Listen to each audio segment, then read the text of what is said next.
noite. Boa noite. Muito bom estar aqui de volta. Nossa, tá cheio, eu estava de costa.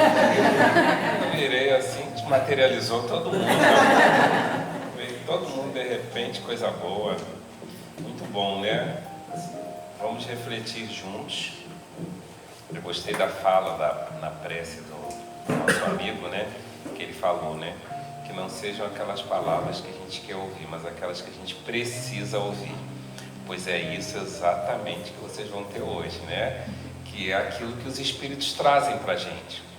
A gente observa desde que Jesus veio, Jesus não ficou assim, acolhendo a gente de uma maneira que alimentasse os nossos erros e vícios. Muito pelo contrário, ele sempre era firme, porque ele sabia e sabe até hoje das nossas indecisões e da necessidade que a gente tem de caminhar em frente. E os Espíritos vieram também na mesma linha, né? Trazendo a verdade, para que a gente não perca mais tempo e cresça. Então, eu trouxe já essa imagem, esse olhar de Jesus para todos nós, né? Que é essa passagem, né? Como é que a gente vai olhar, como devo observar as atitudes do meu próximo. Esse tema, a origem dele foi desse caso que eu vou contar no Jesus do Lar. Mas aí a espiritualidade trouxe mais alguns pontos que eu acho que é bem relevante da gente refletir. E aí então nós temos essa frase: a maneira como olhamos o outro revela, deixa eu ver aqui, a maneira como olhamos o outro revela a maneira como olhamos a nós mesmos. Olha que legal isso.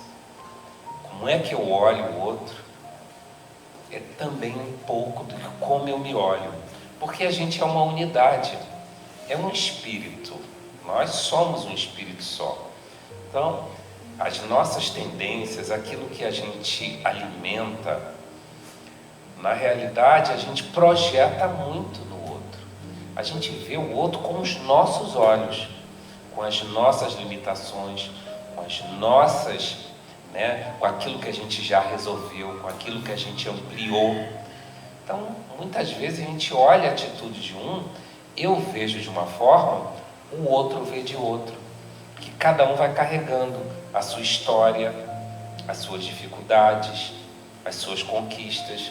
Então, quando eu estou olhando para o outro, eu estou olhando com meus olhos, com a minha história, com a minha bagagem. Então, é uma maneira como a gente se olha. O olhar que oferecemos ao próximo é o espelho da nossa própria alma. Olha que interessante essa coisa do espelho. E Emmanuel, naquele livro Pensamento e Vida, ele fala que a nossa mente é um espelho, reflete muito do outro. Então, aquilo que de cara a gente identifica no outro é porque normalmente a gente já conhece e a gente viu espelhado no outro e a gente destaca aquela qualidade. Seja uma qualidade positiva ou uma qualidade prejudicial. Então é importante a gente perceber no outro o que a gente identifica no outro. Cheguei só um pouquinho para cá, Edson. É aqui? Só para um pouquinho mais perto. Isso. Estou sentindo que eu estou projetando para frente. Acho que agora vai ficar melhor. Então aquilo que a gente identifica rápido no outro, dá uma olhada em si próprio para ver, porque essa facilidade de ver no outro pode sinalizar que a gente também está estagiando nessa área. Bom, e aí então, vamos começar, trouxe umas passagens aí de Jesus, a gente observa, né, que a gente vive cercado, né, por pessoas diferentes. No trabalho, na casa espírita, na família, cada um tem as suas reações, cada um tem as suas escolhas. E a pergunta que Jesus, de repente, gostaria que nós fizéssemos, né? Não é por que o outro age dessa forma, por que ele faz isso? Talvez a pergunta seria: que comportamento essa atitude do outro desperta em mim? Que sentimentos aquela atitude é um gatilho para eclodir alguma coisa dentro de mim. Uma emoção, ou de alegria, ou de raiva, ou de medo. O que será que a atitude do outro me provocou essa emoção? E isso é um exercício de autoconhecimento, porque eu não tenho ingerência para que o outro pare de fazer alguma coisa, que ele pare de agir daquela forma. Mas eu posso olhar para mim e ver que ponto pode ser trabalhado. Hoje eu recebi de manhã, de um amigo, uma mensagem dizendo que o universo, ele vai colocando as situações de forma que as nossas vulnerabilidades sejam tratadas. A gente vai tendo que encarar aquele nosso ponto fraco. Falei, é interessante isso. E é uma verdade. Então, no relacionamento com o outro, aquilo que o outro coloca pra gente é porque a gente pode olhar quando aquilo sai alguma emoção.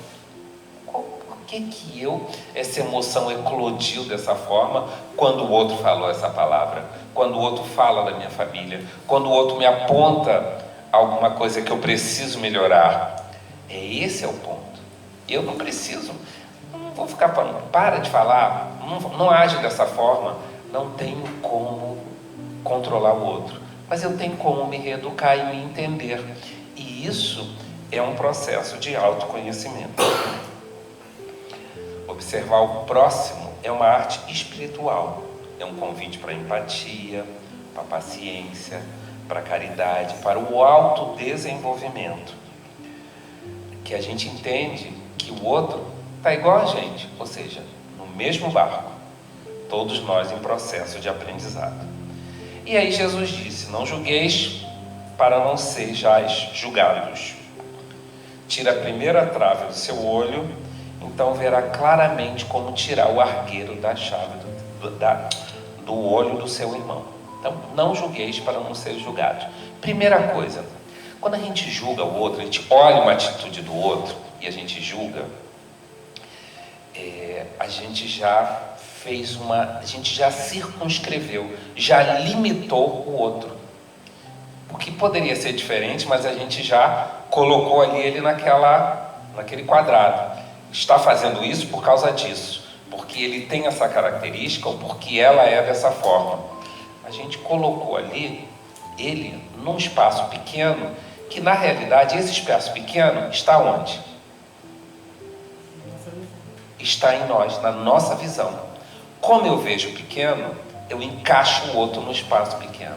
Então Jesus falou, não julga, esteja aberto, porque senão você deixa de interpretar alguma coisa muito legal ou diferente da maneira do outro agir. Abra a sua percepção. Cuidado que quando você está limitando o outro, fulano é assim mesmo, fulano é miserável, vai lá, duvido que ele não vai te ajudar, ele é um avarento. Fulano é aquela ali, cuidado, porque adora uma fofoquinha, um negócio, não sei. A gente já vai encaixando as pessoas ali e a gente limita ela daquela forma. Só que é um limite que nós é que colocamos. Então Jesus fala, não julga não, observa. Se Jesus julgasse, como normalmente a gente tem a característica de julgar, quem é que ia ficar com ele? Porque a turma era a turma da pesada, né? Quem é que ia ficar? Não tinha como. Então o que ele fazia? Ele tinha um outro olhar. É isso que é legal também da gente observar. Então ele fala, não julgueis para não ser julgados. Porque ele fala o seguinte, tira a trave do seu olho para você poder ajudar a tirar o cisco do olho do teu irmão. Essa passagem é interessante, porque a trave me impede de ver as coisas. Essa trave são as minhas imperfeições, os meus vícios, que eu vejo tudo distorcido no outro. Agora o do outro é um cisquinho pequenininho. Eu acho que é uma trave.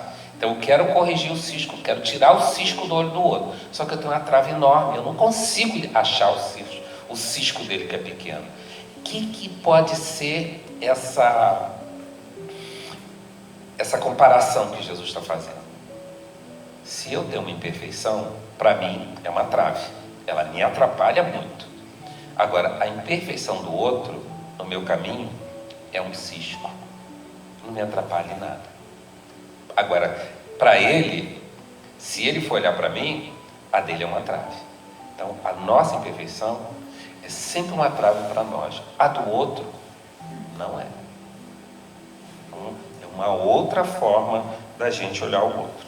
Ele não pede que a gente seja cego às atitudes do outro.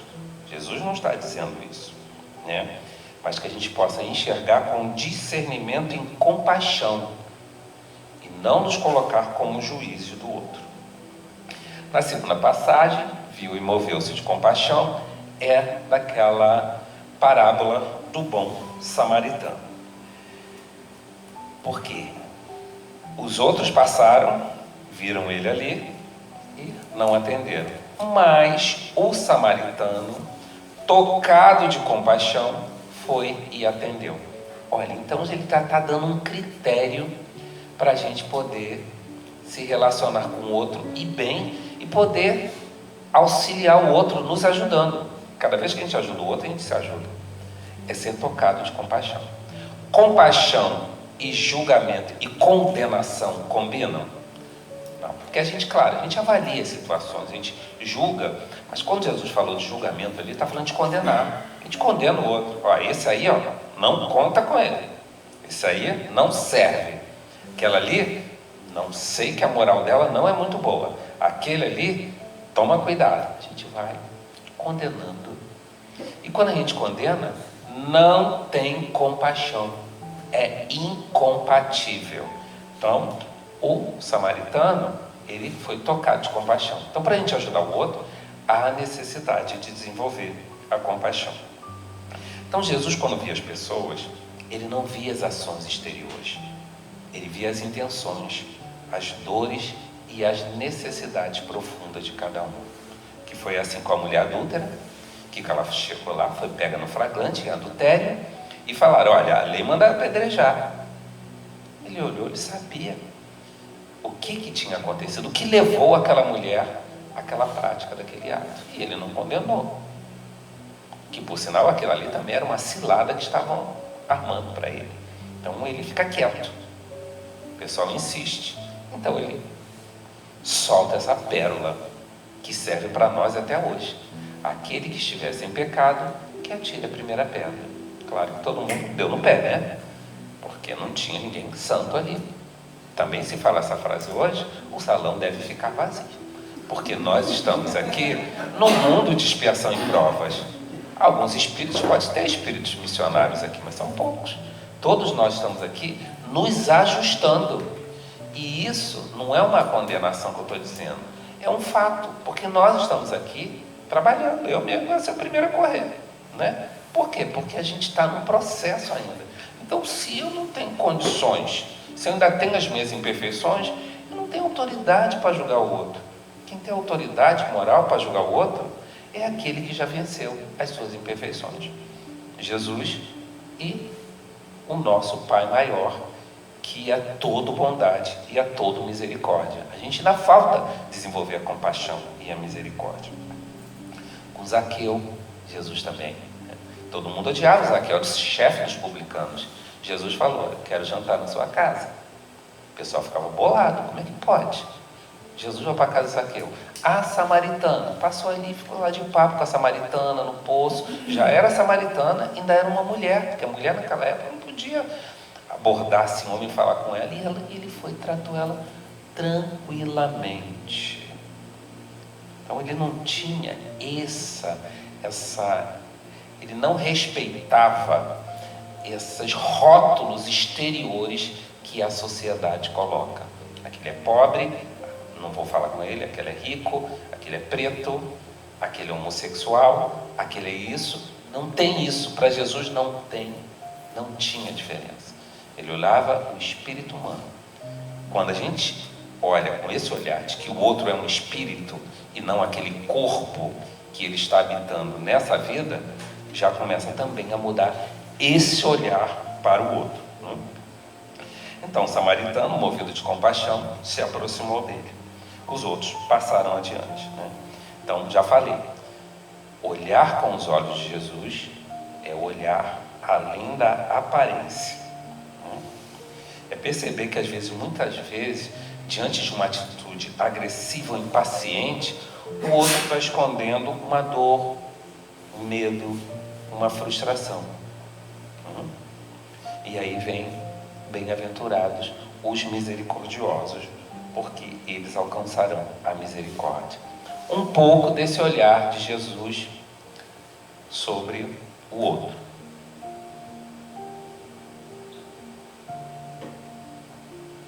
Continuando, o que a doutrina espírita traz para nós a respeito de observar e olhar a atitude dos outros? A indulgência. A indulgência não vê os defeitos dos outros, ou se vê, evita falar neles. Bom, a indulgência, né? Isso é tranquilo, né? A gente não tem dificuldade com a indulgência. Não temos dificuldade, né? E aí, nessa parte da indulgência, ela é bem interessante. Porque a indulgência é um trabalho que a gente faz com a gente mesmo. Que por trás da falta de indulgência, existe, muitas vezes, uma insegurança, que pode gerar uma inveja do outro, né? Uma necessidade de autoafirmação, de autoprojeção sobre o outro.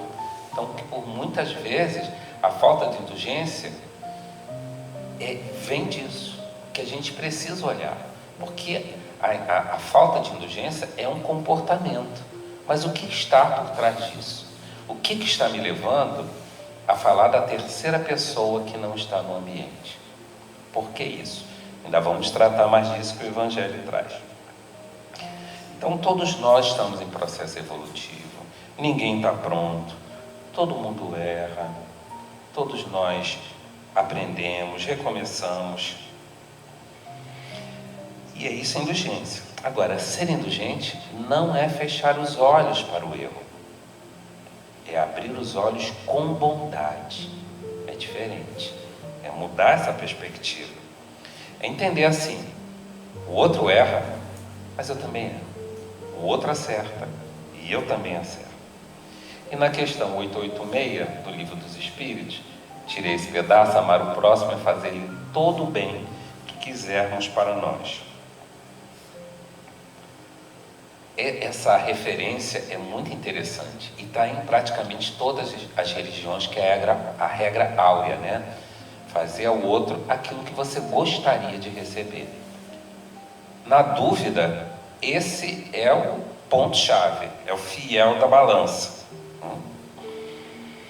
O verdadeiro homem de bem, tem lá também no Evangelho, aquele que vê os seus irmãos como companheiro de jornada, que segue a lei de justiça, de amor e caridade para com o outro. É esse o homem de bem, é a nossa meta. A indulgência, a caridade, o bem que a gente possa fazer, é tudo muito a nossa construção do homem de bem. Observa que a gente está usando o outro como referência, mas o trabalho a ser feito é sempre em nós, é sempre dentro de nós. A indulgência é o olhar de um espírito maduro, que aprendeu que todos estamos lutando, que por trás de cada erro tem uma alma que está tentando acertar. É um olhar diferente que a gente precisa ter.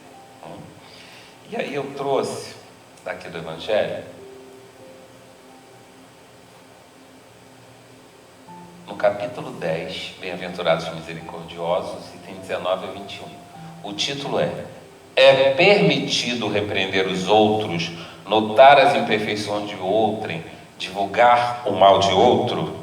Você já sabe porque que de vez em quando dão uns gritos, né? Não é desequilíbrio, não. É para acordar as almas que foram ao mundo espiritual, pegar inspiração, mas aí eu trago elas de volta. Mas como eu não sou um espírito superior, eu trago no grito, né? O espírito superior é mais fácil, já consegue no magnetismo, né? Mas como eu sou inferior, então aí eu trago no grito.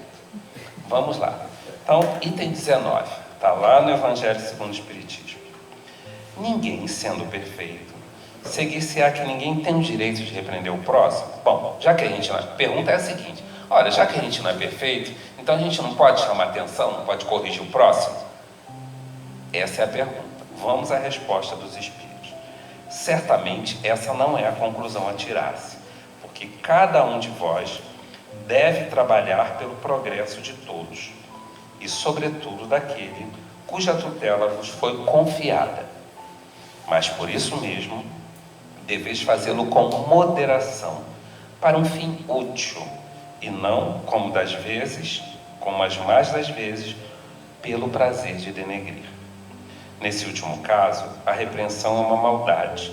No demais, a censura que se faça a outrem deve ao mesmo tempo dirigi-lo a si próprio, procurando saber se não teria merecido. Então, eu destaquei ali, né? Não é assim. A gente vê o outro errado, então a gente não pode ir e censurar aquela atitude? Não, porque a gente está trabalhando pelo progresso do outro. Outro ponto: deveis fazê-lo com moderação. Ah, que legal isso.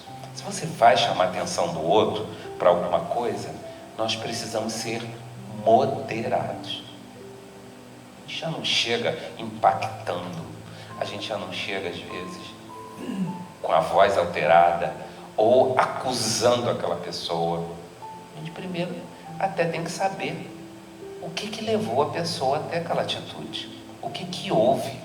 Que primeiro, antes de a gente poder colocar a pessoa numa situação, dizer que ela fez alguma coisa, a gente precisa de um diagnóstico. Por que você agiu dessa forma? Porque aí de repente vai vir uma explicação que a gente não contava e que faz uma certa lógica para aquela situação. Então a gente faz um diagnóstico. Agora, a moderação é o quê? Quando eu vou chamar a atenção do outro, eu preciso tomar cuidado para eu não levar as minhas mazelas e transferir para o outro. Que por muitas vezes a gente traz as nossas questões mal resolvidas e porque o outro, ele gatilhou alguma coisa dentro de mim. Aquela atitude não foi boa. Aí eu vou lá. Mas só que às vezes eu levo as questões mal resolvidas minhas para misturar com a outra. Então, tem que ter uma moderação para um fim útil, sempre prezando a utilidade. Se eu vou chamar a atenção de alguém, é porque eu quero o bem daquela pessoa, para que ela não erre mais, para que ela perceba que aquela ação vai levar ela para ter prejuízos.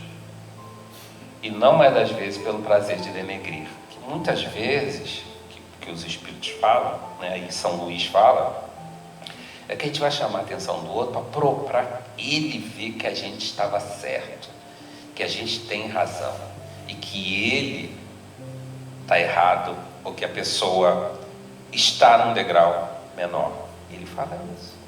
Então, mas isso a gente só sabe realmente quando a gente faz um processo de autoanálise, que ele fala, nesse último, aí é uma maldade que a gente está fazendo com o outro, né? Todo o cuidado possível. A caridade manda que seja cumprido com todo o cuidado possível. Cuidado quando for repreender o outro, cuidado quando for chamar a atenção do outro, né? E ao mesmo tempo se perguntar, será que eu também não estou agindo dessa forma? Será que eu não merecia alguma coisa disso? A gente tem que se colocar no contexto, olhar para o outro, mas ao mesmo tempo olhar para a gente, porque o outro é uma oportunidade da gente se ver. 20. Será repreensível notar essas imperfeições do outro, quando daí nenhum proveito possa resultar para eles, uma vez que não são divulgados? Será que eu posso ficar olhando a imperfeição do outro e de repente falar para um ou para outro? Aí ele fala, vou destacar só o negrito. A ninguém é defeso, né? Ninguém é proibido ver o mal quando ele existe. A gente também não dá para ver o bem em tudo, porque o mal ele existe, a atitude ela existe. Mas aí tem um ponto. O que a gente deve fazer? Estender sobre o mal um véu para que o público não veja. Aquele que nota os defeitos do próximo e faça em seu proveito pessoal, isto é, para se exercitar e evitar o que reprova nos outros. Se eu vi que o outro tem uma atitude, o que eu tenho que fazer? Vou olhar, peraí, será que eu faço isso também? Será que eu sou assim? Porque está tão próximo, será que eu tenho essa atitude e não estou enxergando? Então, o erro do outro, ele serve para que a gente possa observar a nós mesmos, né? Eu olhei a hora ali e vi que eu tenho que correr um pouquinho. Então, por isso que eu estou já... Obrigado por lembrar.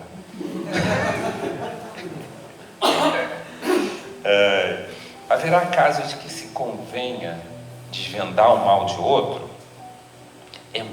Olha só como é que São Luís fala, é muito delicada essa questão, né? Será que tem casos que eu posso de repente falar, olha, tem uma pessoa aqui, essa pessoa, ela apresenta um risco, um perigo. Aí ele fala, é delicada essa questão. Para resolvê-la, necessário se toma apelar para caridade bem compreendida. Se as imperfeições de uma pessoa só ela prejudicam, nenhuma utilidade tem em divulgá-la. Se só ela se prejudica, para que eu vou ficar falando? Se, porém, pode acarretar prejuízo para terceiros, deve-se atender de preferência ao interesse de maior número. Segundo as circunstâncias, desmascarar a hipocrisia e a mentira pode constituir um dever. Por mais que caia um homem, pois mais vale caia um homem do que virem muitos a ser suas vítimas. Em tal caso, deve-se pesar a soma das vantagens e dos inconvenientes. Então, se tem uma pessoa, ou na família, ou no grupo espírita, ou no trabalho, que a gente percebe que ela está prejudicando, e ela está prejudicando um grupo, de repente ela está fazendo coisas que podem prejudicar a maior parte, o que São Luís fala aqui? Bom, se for só ela, tudo bem, mas se ela está lesando outros, aí ele fala, tem que ponderar, porque primeiro, tem mais gente levando prejuízo, e outro ponto importante, essa pessoa está se endividando mais ainda espiritualmente. Então, o que ele fala? É como se fosse um dever, né? Porque é melhor que caia um homem do que várias vítimas, mas deve-se pesar a soma de vantagens e inconvenientes. Não é a gente sair e botar a língua nos dentes, botar no megafone, soltar no grupo do WhatsApp, não. Não é assim, não. Ele fala que a gente precisa usar a ponderação, o equilíbrio, e que cada um é que vai achar essa ponderação em cada circunstância. Não tem uma regra geral. Isso se chama o desenvolvimento do bom senso, que é o que nós estamos aprendendo aqui. Então, Carl Rogers, que é um psicólogo, né, ele fala da empatia. Novamente, essa coisa da relação com o outro. Como é que eu olho o outro? Como é que eu vejo a atitude do outro? Já falamos de Jesus, já falamos do que a doutrina espírita traz, sobre indulgência e caridade, trouxemos aí essa questão. Mas se o outro é problemático, como é que a gente faz? Bota ali um cartaz, cuidado com fulano, ou manda no privado, olha, não divulga não, mas fulano, não. Aqui São Luís está dizendo, isso é um assunto delicado, porque a ideia, primeiro, é a gente olhar para nós mesmos, por que eu estou divulgando isso? É para o bem? Isso vai fazer o outro crescer? Isso vai me fazer melhor? Isso vai fortalecer o grupo? É tudo isso que tem que ser ponderado. E não é fácil essa ponderação, tá? Então, às vezes, quem está na liderança, quem está dirigindo um trabalho que aparece alguma questão dessa, tem que pedir muito auxílio à espiritualidade para ser o mais próximo do certo possível, dentro da sua decisão. E aí Carl Rogers ele fala que a empatia é ver o mundo com os olhos do outro, sem perder a própria visão. Ou seja, é um exercício de compreender, não necessariamente de concordar. Eu não vou concordar com tudo que o outro faz, mas eu busco a compreensão. Estou vendo pelos olhos do outro, mas eu não perco a minha essência. Olha só como é que relacionar com o outro não é uma coisa tão trivial, mas é extremamente enriquecedor. E quando a gente consegue ser, a gente também é um processo libertador e de crescimento. Já Jung fala que aquilo que mais nos irrita, né, também psicologia analítica, aquilo que mais nos irrita nos outros pode revelar o que não aceitamos em nós mesmos. No início a gente já falou um pouco isso, né? Ele tem aquela teoria da sombra, que tem determinadas coisas que a gente esconde dentro de nós, está lá dentro, né? Mas aquela sombra, ela quer vir para a luz, toda sombra quer vir para a luz, né? Então ela fica lá, está lá na sombra. Aí alguém faz alguma coisa que toca a minha sombra. Aí a gente, pá, irrita. Gente, aquela pessoa, aquele sapato que ele usa faz um toque, toque, toque, toque, toque, toque, que me irrita profundamente. Entendeu? Aquele mocassim que ele usa, aquela bota que ela usa, toque, toque, toque. Ah, já vem ela com essa bota de novo. Ai, meu Deus. O que é a relação dessa? Já viu as roupas que aquela pessoa usa? Só usa roupa colorida. Tem nada a ver, estamos no inverno. Por que ela usa aquelas roupas? Curta. Não sente frio, não? Não é possível. Está me irritando isso. A questão não é a roupa do outro. A questão não é o toque-toque do sapato. É o que ele fala. Aquilo que a pessoa fez tocou a minha sombra. Então, opa, é isso que ele está falando aí, ó. A gente precisa resolver isso. Então observa, gente, o que os irrita. Que comportamento do outro os irrita. Fulano tem essa mania de fazer isso, isso me tira do sério. Aí, beleza. É aí que tem que olhar. Olhar. Simplesmente observar. Porque o outro é o espelho de nós, né? Então é importante. O que isso revela sobre mim? Essa atitude do outro. Qual parte minha que está sendo tocada quando fulano faz isso? Isso é importante, né? Mais um. Daniel Goleman, da inteligência, autor da inteligência emocional, ele fala: a empatia nasce da autoconsciência. Quanto mais atentos estivermos às nossas emoções, mais facilmente compreenderemos as emoções dos outros. Gente, para a gente poder entender o outro, precisamos fazer um laboratório com a gente mesmo. O mandamento: amar a Deus sobre todas as coisas e ao próximo como a si mesmo. Como a si mesmo. Então, à medida que eu me amo, eu amo o próximo. Se eu não me amo, eu não vou conseguir amar o próximo, porque é o próximo como a si mesmo. Então, se eu não tenho comigo tolerância de entender as minhas dificuldades, se eu não tenho comigo compreensão do meu momento, como é que eu vou compreender do outro? O laboratório de amar o outro, eu já faço comigo mesmo.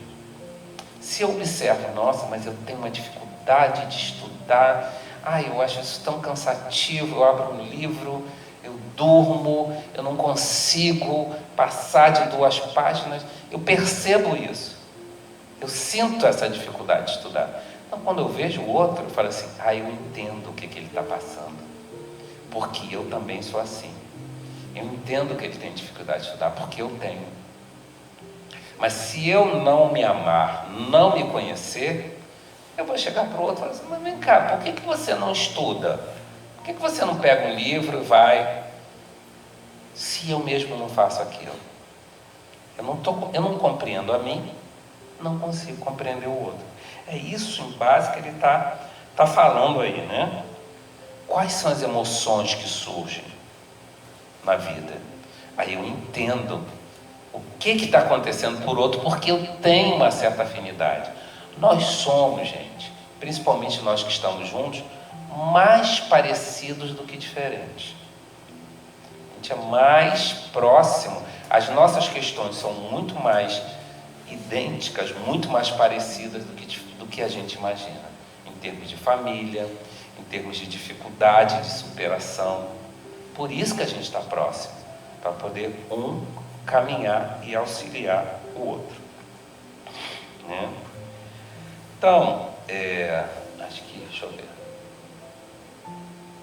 Essa frase de Jesus, né? Perdoar-lhes porque não sabem o que fazem. Olha o olhar de Jesus. Nós arrasamos com ele. E ao final, ele não viu aquele nosso comportamento naquele momento como condenatório. Ele viu que aquilo era passageiro. Era um estado em que nós venceríamos um dia. Jesus viu isso e pede perdão a Deus. E nós, sim, também precisamos olhar o outro dessa forma. O que o outro faz é passageiro. Porque Jesus falou, toda árvore que meu pai não plantou será arrancada.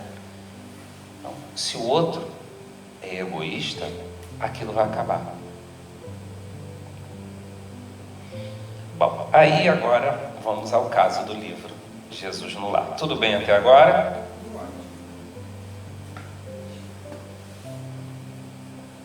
Como eu falei para vocês, eu peguei a deixa da prece. Olha, é para falar o que tem que falar. Eu falei, haha, agora, beleza.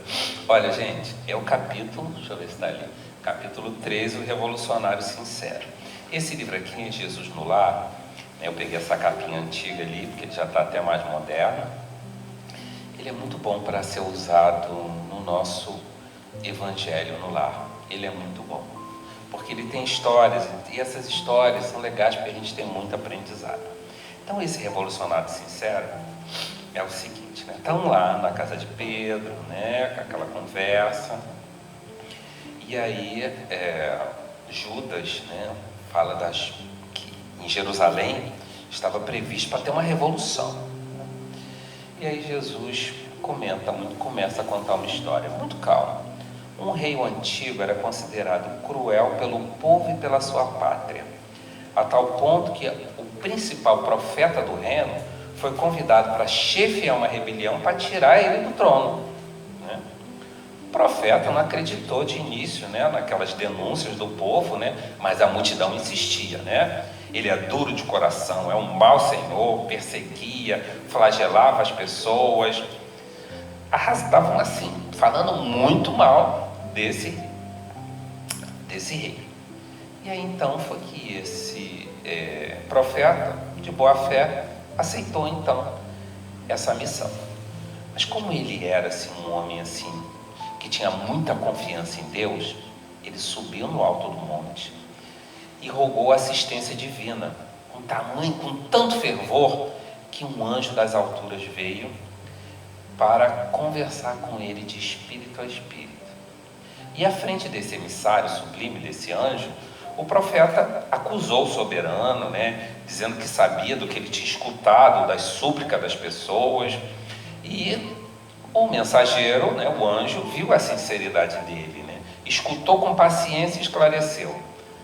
Olha, em nome do Senhor Supremo, em nome de Deus, o projeto ficará aprovado com uma condição: conviverás com o rei durante os dias consecutivos em seu próprio palácio, durante 100 dias, em posição de servo humilde e fiel. E depois desse tempo, se a sua consciência perseverar no mesmo propósito, então poderá destituir o trono dele com o nosso apoio.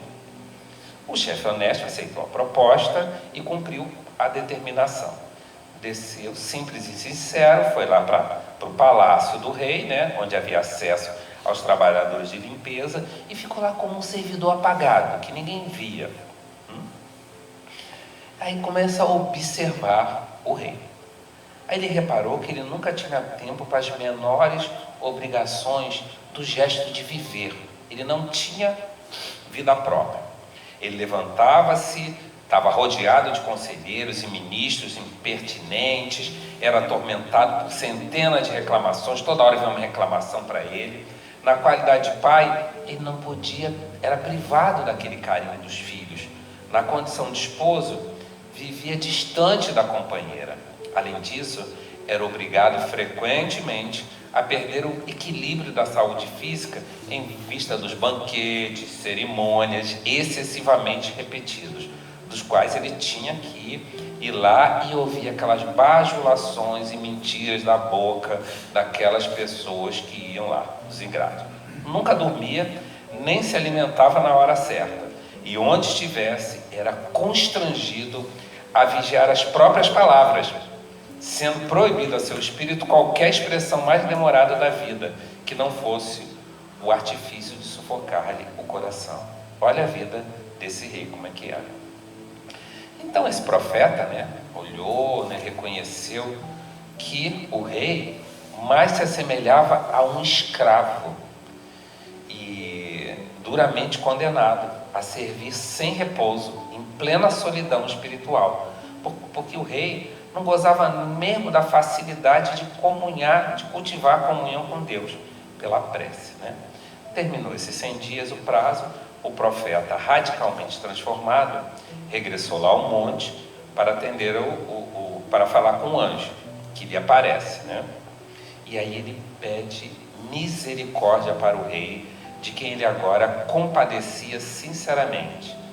Em seguida, chamou o povo e falou para ele tudo que ele tinha visto, e que ele era o homem mais torturado de todo o reino, e que ao invés de inspirada insubmissão, competia a cada um maior entendimento e maior trabalho construtivo no lugar que lhe era próprio dentro do país, a fim de que o rei, de si mesmo tão escravizado, tão infeliz, pudesse cumprir, sem esse desastre, a missão de que ele fora investido. E assim a rebeldia foi convertida em compreensão e serviço. Judas, desapontado, porque ele já estava falando lá da rebelião, Judas, desapontado, parecia ensaiar alguma ponderação irreverente, mas Jesus antecipou falando: a revolução é sempre um engano trágico daqueles que desejam arrebatar de outro o cetro do governo. Quando cada servidor entende o dever que lhe cabe no plano da vida, não há disposição para indisciplina, nem tempo para insubmissão. Muito legal essa história, não? Então, eu estava no culto no lar lendo essa história e eu falei assim, eu vou fazer uma palestra com esse tema. E aí eu conversei com a Maristela, porque é interessante, a gente olha o outro, a gente não sabe o que ele está passando. Por quê? Porque a gente só olha o nosso lado. A gente só olha o que o outro não está fazendo por mim. Mas a gente não sabe em que condições e quais são as razões por que ele não está fazendo. E aqui esse profeta, como ele era sábio, ele pediu auxílio. E é isso que a gente tem que fazer. Em vez da gente querer uma insubordinação diante, às vezes, de uma chefia ou de alguém, ou às vezes dos próprios responsáveis, a gente precisa entender o que o outro está passando. Vou trazer isso para um âmbito muito restrito. A nossa própria família. Os filhos, às vezes, eles querem causar uma rebelião para tirar o poder dos pais. E, às vezes, os pais querem causar uma rebelião, quando são idosos, para tirar o poder dos filhos. Porque não querem obedecer aquilo que há necessidade deles cumprirem. Olha que interessante. Se cada um fizer o seu papel, que ele fala aqui, então isso não funciona. Você querer tirar o outro de onde ele está. O que funciona é você fazer aquilo que deve ser feito. Aquilo que você precisa fazer. Então, e qual foi a ferramenta que ele teve para poder tomar essa decisão? A observação. A observação nua e crua. Observação sem tendência. Observar o outro de uma maneira limpa. Então, essa observação fez com que ele mudasse a perspectiva dele. E é isso que a gente deve fazer. Como observar? Como Jesus observou. Observar o outro, não como esse estágio atual dele, mas como um espírito que está na mesma luta do que nós. Pode não estar exercendo seu papel muito bem, mas se ele está ali, é porque Deus permitiu que ele estivesse ali. Se Deus não tivesse permitido, se não tivesse alguma utilidade, ele não estaria ali, porque Deus é misericordioso. Então, quando a gente fala dos nossos governantes, dos administradores públicos, a gente precisa perceber o seguinte: se eles estão lá, é porque Deus permitiu, e porque nós o colocamos lá, porque agora a gente tem direito de colocá-los lá pela nossa escolha, pelo nosso voto. Então, a insubordinação precisa ser pensada desde que a gente, claro, porque se tem, né, uma questão legal que não está sendo cumprida, precisa ser visto, porque a gente precisa obedecer às leis para que tenha harmonia e ordem na nossa família, na casa espírita, na nossa sociedade. Mas a gente também precisa revisitar se nós estamos fazendo o nosso papel. Porque ele fala aqui, o que vale primeiro é cada um fazer o seu papel. Então, se eu, dentro da casa espírita, né, estou insubordinado com o meu dirigente, porque ele não faz alguma coisa, mas eu também não faço a minha parte, eu não tenho autoridade moral para fazer aquilo. Eu primeiro tenho que fazer a minha parte. Eu tenho que contribuir, para daí as coisas vão mudar de alguma maneira. Então, é olhar, como é que eu vou olhar o outro? Com compaixão, com indulgência, com empatia, com amor. Porque quando eu faço isso com o outro, eu estou fazendo também para mim mesmo. Eu que estou desenvolvendo isso. Eu que estou fazendo nascer no meu coração a compaixão, a compreensão. E isso é bom para mim, porque eu vou cada vez me ampliando e a gente observa como é que Jesus fez. E a gente vai se encaminhando para lá. Porque é isso que é esperado de nós. É isso que é esperado. E é isso que é bom para nós. É esperado porque é bom para nós.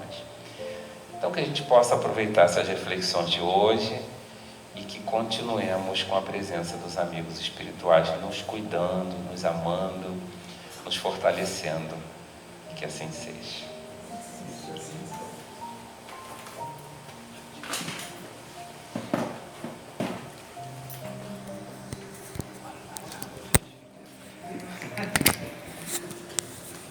Muito obrigada.